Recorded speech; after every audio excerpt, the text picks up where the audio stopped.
This is TLV1.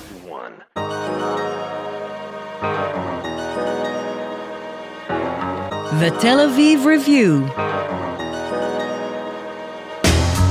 Hello and welcome to the Tel Aviv Review. I'm your host, Gilad Halpern. Every week we bring you conversations with authors about the books and research and other things that we like. And if you like us, please consider becoming a Patreon supporter by going to our homepage. That's tlv1.fm/Tel Aviv Review. Scroll down to the bottom and click the big red button that says Patreon. Click and support us. Some of you have been doing this for months and years, and we simply cannot thank you enough. This episode is part of a series in partnership with the Israel office of the Konrad Adenauer Foundation. And my guest is the European Union's coordinator on combating antisemitism and fostering Jewish life. It's a role she has filled since its creation in 2015. She is now in Israel to receive an honorary doctorate from the Ben Gurion University of the Negev. And I'm now joined by Katharina von Schnurbein. Hello and welcome to the Tel Aviv Review. Thank you. It's a pleasure to be with you, Gilad. So you've been doing this job for almost a decade, as we say, and even before that you were very much involved in European politics. Would you say that in the past few months the levels of anti-Semitism in Europe have reached a historic peak, that is, since the end of the Second World War, of course? Indeed. I think the 7th of October has become a clear situation where we have a before and an after. From the European Commission's point of view, our approach is and our strategy is that we want to foster Jewish life. We want to make sure Jewish life in Europe can blossom and can flourish. And we are convinced that, in fact, Europe can only prosper if its Jewish community prospers too. And the 7th of October has put a lot of alliances that were created in this context between different groups, between Jews and the climate action, or Jews and LGBTI movements, or different the Muslims also, different other groups, and also the general population, and that has become more visible over the past years. Basically, on the 7th of October, this was put to a hold. And now we are in a situation, I believe, where Jews feel fearful again. And if we think that this is 2024 and in Europe, on the continent where the Shoah happened, it is a very worrying, very dangerous situation. Yeah, but I'm trying to understand why the 7th of October was really, to this extent, I mean, it's clear why it was a watershed moment, but I'm trying to understand why it was so dramatic. Because was it really about, I mean, the issue of supporting Israel is the thing that came to the fore, and people were measured by the support for Israel. Therefore, pro-Israel Jewish groups could no longer cooperate with other groups that were more negative on Israel? Is that really the dynamic that unfolded? I think it's even more general. I think that the tsunami of anti-Semitism that we have seen unfolding online and then also morphing into actions against Jews, not only in Europe, also in the US and many other places around the globe, has brought to the fore something that we always saw when there was hot conflict in Israel in the past, namely that Jews in Europe are being held responsible for the actions of the government of Israel. So whether as a Jew you are for Israel or you criticize the government or whatever your stance with regards to Israel, you see yourself as Zionist, yes or no.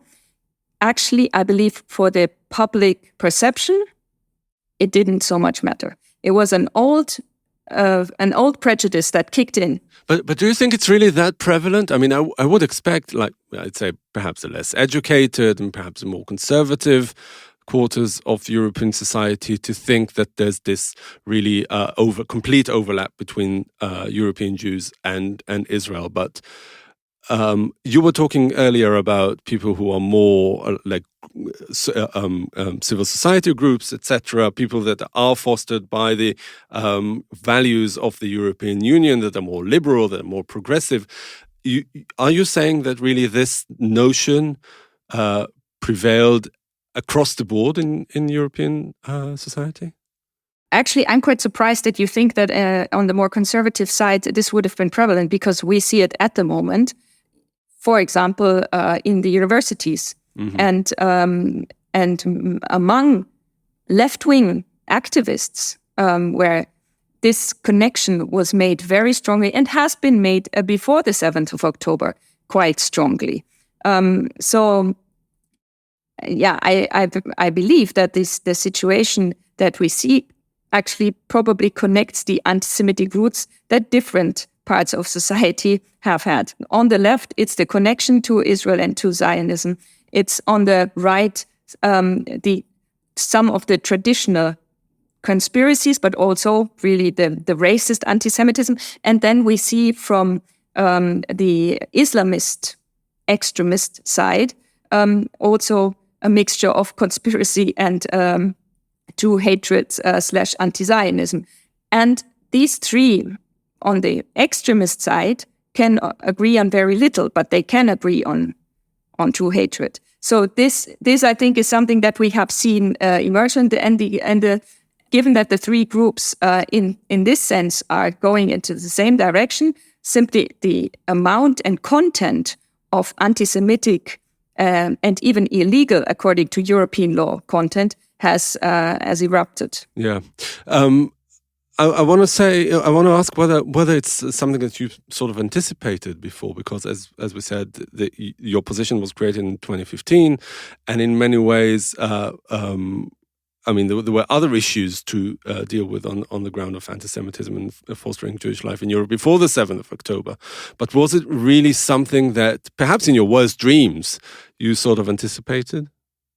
So the European Commission in 2021 adopted its first ever EU strategy on combating anti-Semitism and fostering Jewish life. And in it, we already analyze this idea of the three camps, let's say, agreeing on anti-Semitism. Also, that more and more anti-Semitism is encroaching on the middle of society, and that even the middle of society has become more outspoken about their anti-Semitic prejudices, that it has become, as we say in German, salonfähig. Yeah, you can use it again in a party to make a joke and so on. Things that were not thinkable because they were simply not done. People may have held anti-Semitic prejudices, but they were a bit more reluctant to say them. And now we see, and I come back to the online situation, because really that has been the super spreader of anti-Semitism. And before 7th of October, with the pandemic, where suddenly we were all more in front of the screen, and we saw an eruption in the first 3 weeks of the lockdown in Europe of the Jews being behind the virus, now the Jews profiting from a vaccine, then either giving it to the general public to make money or to keep it for themselves so the rest can perish and they will live. So all these tropes, old tropes that mutated very quickly into almost violent calls for against Jews. So this is something that we saw then. And then we had the war on Ukraine with Russia using Holocaust denial and distortion as a means for their propaganda. And then with the 7th of October, we have a third important aspect, which is the Israel-related anti-Semitism. So all of this is already analyzed. It was not a surprise as such, but the shocking eruption was definitely something I don't think anybody could foresee in this wave. Yeah. Can you tell us a bit about the data of how you really measure what is anti-Semitic and what isn't in order to combat it, essentially? And there's this ongoing debate about what constitutes legitimate anti-Israel criticism and what spills over into anti-Semitism. Can you give us your take on it? So I think there are two aspects. One is, yes, we need to measure the levels of anti-Semitism. We have seen, for example, in the week after the 7th of October, 50 times more anti-Semitic content on YouTube than before.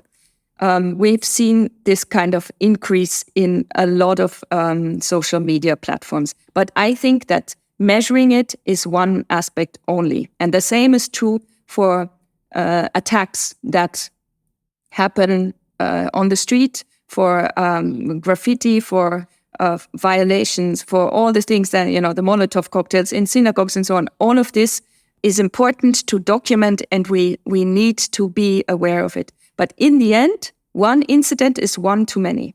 And I think in democracies, we cannot allow this. Because, of course, anti-Semitism is first and foremost directed towards the Jews, and they are the ones that are now receiving these threats. On the other side, if we let these incidents go by without either speaking up or without acting against them, it is a threat to democracy. Because if first, with regards to conspiracy, you think that some omnious group directs your state affairs rather than your elected officials, then your trust in democracy is very low. Also, as a victim of anti-Semitic incidents, if you think that your government will or cannot act in your favor, that will also decrease your trust in democracy. And then there's another aspect to it, which is the question of security. We've seen demonstrations in Europe that call for a caliphate. This clearly means they do not agree with the system, the security system, the democracy that we have set up in Europe. So I think we have to look at these aspects from these angles, starting from the figures, yes, but much more important is the threat that it poses. So what needs to be done other than, on the policy level, other than condemnation and perhaps education in order to change the political discourse? When it comes to security, etc., it's probably better policing, or I don't know. So again, in the strategy that we adopted 2021, already all the different angles are there. So first, online anti-Semitism.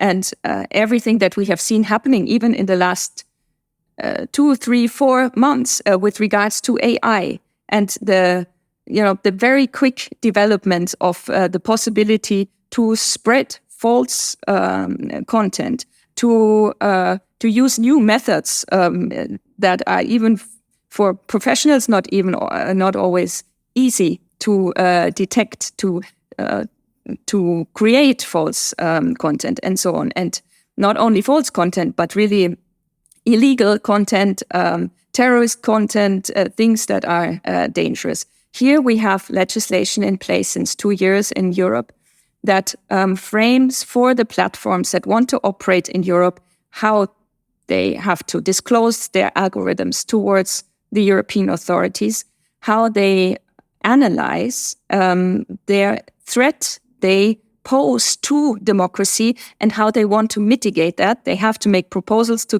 the Commission. And now we are in the situation where we are analyzing their proposals. We have already opened infringement procedures, and one of them came immediately after the 7th of October as a reaction to X not acting in taking down terrorist content that came from the horrific incidents on the 7th of October. We are taking them to court. Also YouTube, also Meta, AliExpress, a Chinese one. So we are now looking into: are you really doing what you have to do by law? And that also means the implementation for them, that they have to have better redress mechanisms for users. They have to explain if they do not take down illegal content. So that legislation, once implemented correctly, will certainly create a framework that worldwide is the first one in one region to regulate. Mm. And that's an important aspect, I believe, and something that will have an effect. And by the way, this legislation also has teeth, because up to 6% of the annual revenue can be fined to the company if they do not comply. Then the second aspect is security, as you said. We have been very clear for years that above all, the member states of the EU are responsible for ensuring the security of their citizens, including, obviously, the Jewish citizens. That's the foremost responsibility of a state, to ensure the security. So after the 7th of October, all member states have increased yet the security of Jewish premises, of synagogues, of schools. It's very sad, but it's necessary, and it's certainly not for the Jewish community to pay for it. We also at the European Commission have accelerated a so-called call for proposals for security proposals for, in particular, also Jewish premises that will help the exchange of knowledge between Jewish organizations, other organizations, and this is currently being implemented. So security is an important aspect, but as you can imagine, it's a necessary measure at the moment. But in the end, what Jews would like to do is to just be able to walk into their premises. And so this aspect of fostering Jewish life is connected very much to and really at the heart of the strategy. And this is where I think we need to see now what will happen, because the third aspect, and I'll come back to the fostering Jewish life, but the third aspect were all the education measures, including training for police, law enforcement. We have prosecutors now that are specialized on anti-Semitic incidents across Europe. A lot of these kind of structures have been built up, and then also Holocaust education, also learning. We are building networks on places where the Holocaust happened to show many of the decisions about the Shoah were taken locally. It was the decisions on who was going on these transports were taken by local authorities, the neighbors that stood by. So what does it mean if anti-Semitism today increases like we have seen? So there are many of these aspects, and with regards to networks, I think this is where the EU has a real added value. We are putting together a network of trusted reporters and people that can use AI instruments to address anti-Semitism online in all EU languages, and then also in non-EU languages that transport anti-Semitic content into the EU.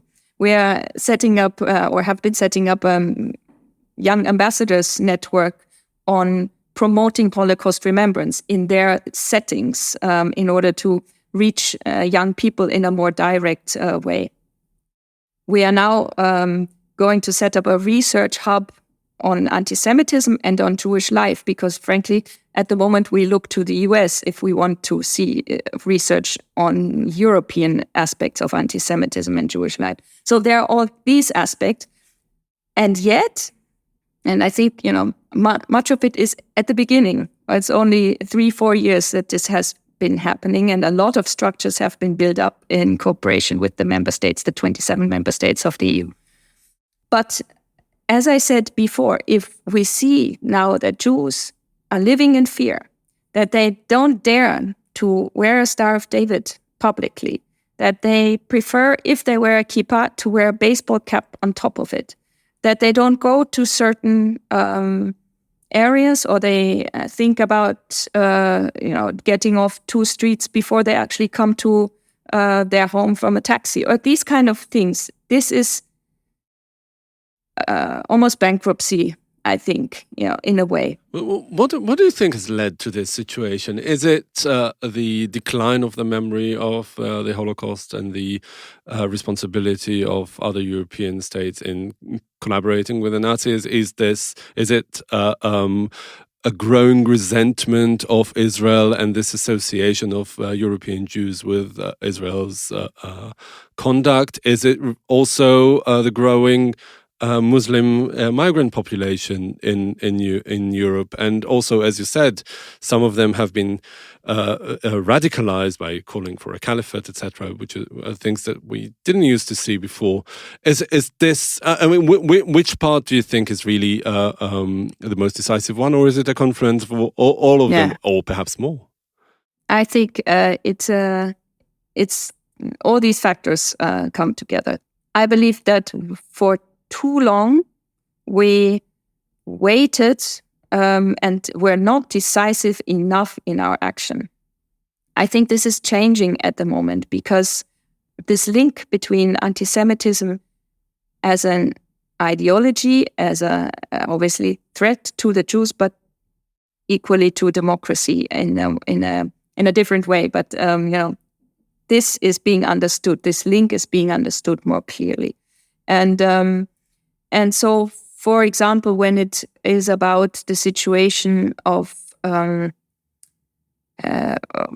demonstrations in universities in Europe at the moment, because we have hate speech laws, and so we can maybe in some way more clearly than in other parts of the world distinguish between what is free speech and what is hate speech. And hate speech is not free speech. And there we have to, we are acting, I believe, in a clearer way. But all of this comes together, and all of it has developed over time and not been stopped sufficiently. To what extent do you think this is really a part of this broader trend of Euroscepticism? An attack on the European Union and everything that it stands for, its liberal values, etc. Well, maybe it's just a symptom of a much broader phenomenon. Yes, I think in general terms, polarization in society has increased, and polarization following the 7th of October has significantly increased. And here, by the way, we adopted policy on the 6th of December with regards to calling on governments, but in particular also calling on civil society actors to contribute to building and rebuilding some of these bridges that have been broken. And there I find one thing quite interesting. We had, let's say, a lab of 150 Europeans that were selected from all countries in a representative way, different age groups, different backgrounds, and so on, to discuss for 3 weekends about ideas how to overcome hatred. And I was quite worried in the beginning to think that this may end up in an eruption of controversy and polarization. And in fact, quite the contrary. It was very interesting to see that when you bring the broader society together and do not leave the discussion to different bubbles that are in their closed echo chambers, and yeah. Yes, and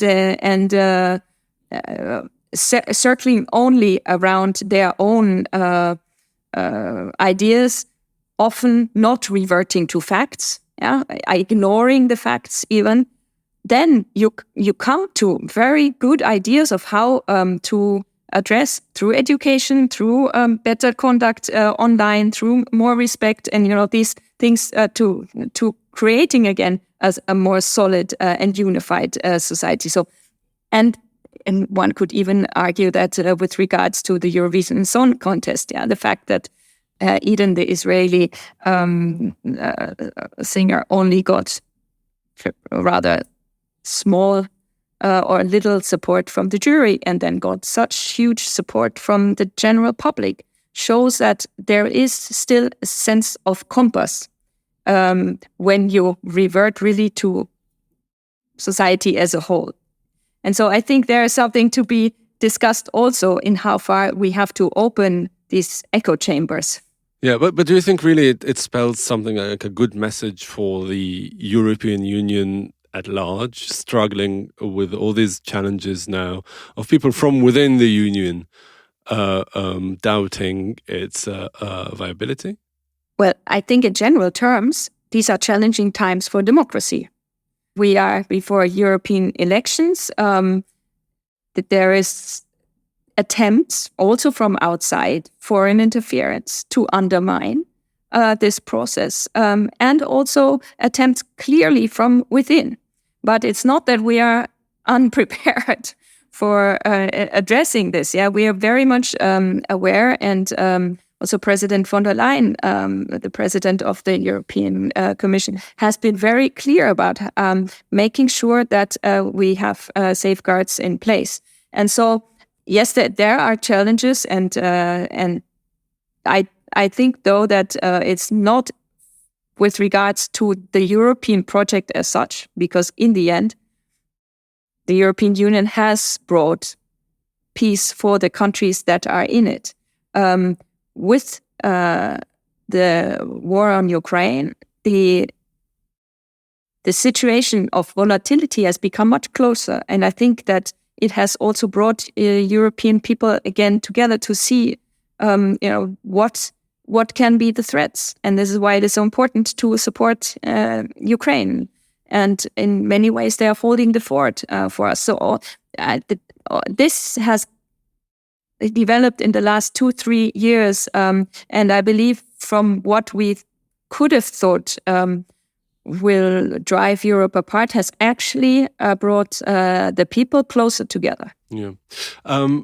Is there are there some countries in the Union that are more prone to these problems of anti-Semitism than others? And by that, the policy is, of course, for the whole Union and requires the cooperation of the different member states. Have they been equally responsive to that? How does that go in the matter of like the top-down politics of it? So, I'm not Jewish, and so one thing I learned when I started this job 9 years ago was to go to the different countries, to speak to the Jewish communities, and to learn how diverse Jewish communities are in Europe, depending on their size, depending on their connection with the government, the place of the government during the Shoah. Many aspects play into this. So definitely there is a huge diversity among the Jewish community and also among the government. What I think we see now, and some people have compared the situation to the 1930s. I don't think this is true, because it's for the first time, maybe in the 2,000 years of history of Europe, that we not only have policies that clearly fight anti-Semitism, but that have a positive agenda in fostering Jewish life. And one of the requests of our strategy is that all member states have and adopt their own national strategies against anti-Semitism and fostering Jewish life. So to have these initiatives trickling down, and also to find measures that are specific to the needs of their countries. To support this process, we meet twice a year with representatives. Many have appointed special envoys, so counterparts to myself on the national level. We meet with the 27 twice a year to discuss different aspects. And what is very specific is that we also invite one representative per country from the Jewish elected body to this. So in the session, we have the plenary, but then they can also discuss with regards to what's the next steps in our countries and have these discussions on a national level. And that's, I think, what has created a certain change, certainly in the perception, but also in the action. And then there's the other aspect, which is, are there differences in general terms? I believe you can see a difference between Western Europe, where Israel-related anti-Semitism is significantly higher, and the Central and Eastern European, let's say the post-communist countries, where there is less of Israel-related anti-Semitism and more of maybe traditional conspiracy, sometimes also racist anti-Semitism. So we have to address the strategy addresses all different forms. We are very clear that all forms of anti-Semitism are equally pernicious, is what we say, and therefore need to be addressed. And maybe one other aspect is that there is a definition of anti-Semitism which was adopted in 2016 by the International Holocaust Remembrance Alliance, which we as the EU and then the member states have adopted and use as the basis of our work. And in this definition, you have 11 examples of contemporary forms of anti-Semitism. And I think it's really the most useful tool. It's not perfect, but it gives an idea. Yeah, for example, holding Jews accountable for what Israel is doing. Having double standards with regards to Israel, requesting from Israel what you would not request of other countries. But also the traditional racist forms, the conspiracy, the ideas that Jews have money and are rich and control the media, and then the different forms of Holocaust denial and distortion. And this definition says very clearly that criticism of Israel, like that leveled against any other country, cannot be regarded as anti-Semitic. So clearly also the line, you can criticize the government, you can criticize the actions of the government of Israel. This cannot be considered anti-Semitic. But when it spills over into not allowing the Jewish people their right to self-determination, denying Israel the right to exist, saying that the existence of Israel in itself is racist, these things, then they are clearly anti-Semitic, and I think we have to treat them as such. Mm-hmm. This does not mean that they are all illegal. Yeah, so it's complicated with regards to free speech and so on, but they're all anti-Semitic. And if we want to be in a society free from anti-Semitism, we have to address these such expressions. Would you say that today the treatment, addressing Israel-related anti-Semitism is really the biggest challenge that you're facing, certainly since the 7th of October? I would say in the public discourse, yes. But when it comes to concrete threats, right-wing extremist threats are still very prevalent, and also Islamist, so jihadist threats. So we should not close our eyes. As I said, we have to really work on all fronts at the same time. Okay, Katharina von Schnurbein, the European Commission's coordinator on combating anti-Semitism and fostering Jewish life, now in Sde Boker, receiving an honorary doctorate from the Ben Gurion University of the Negev. Thank you very much for joining us today. Thank you very much. It's been a pleasure. And many thanks to Itai Shelem, the manager of TLV1 Studios, and to the Konrad Adenauer Foundation for their generous support. And now we've got a request to you, our listeners. Many of you listen to us on the Apple Podcasts app, and we would like to ask you to please consider writing us a review. You too can support us by going to our website and subscribing onto our Patreon campaign. Check out our archive. It has probably close to 1,000 interviews by now, perhaps even more. Like us on Facebook, follow us on Twitter, and most important, join us again next week for another edition of the Tel Aviv Review. And until then, from us here in Tel Aviv, goodbye.